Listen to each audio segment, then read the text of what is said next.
Мінекей, мына біздің гостиницамыз. Біздер 2 номер алдық. Іші деген кең, керемет. Қос-қостан қалат, қос-қостан тапочки, қос-қостан аяқ сүртетін, жаңа төмен жағын сүртетін, жоғар жағын сүртетін орамалдар күнде ауыстырып тұрады. Холодильник бар, ішінде сусындар тұрады. Сосын ішінде сусындарды күнде толтырып тұрады ішкеніне қарай. Чай, кофе, секер, чайник, утюг бәрі бар. Сосын мына жерде бар, соған күндіз-түні барып сусын ала бересің. Маған кола керек, маған кофе керек деп мына жерден. Даже спиртной напитокты алып іше бересің шетінен.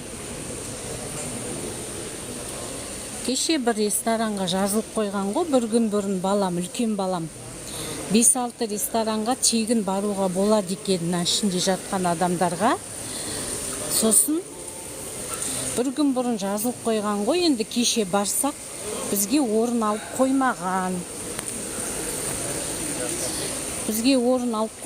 Іші салқын жақсы да, бізге үшеумізге именно далаға отырасыздар ма дейді. Далада хотя бы вентилятор жоқ қой.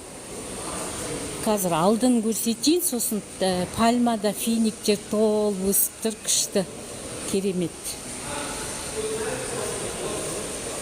Осы мет шығатын жеріміз біздің.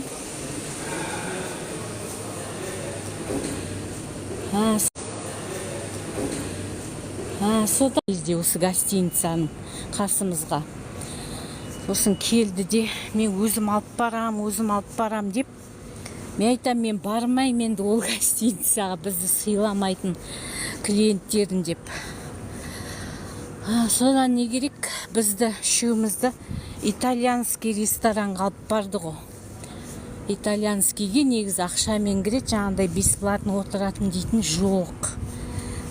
Сол итальянский ресторанға барып үшеумізді тамақтандырып кеше сөйтіп басты. Содан кешкісін неге бардық? Мешітке бардық. Мама, ана мешіттің әдемілігі, мына финиктер жерде шашылып жатыр ғой. Мінекей финиктер жерде шашылып жатыр, я. Сосын мына талда топ тұр, көрдің ба?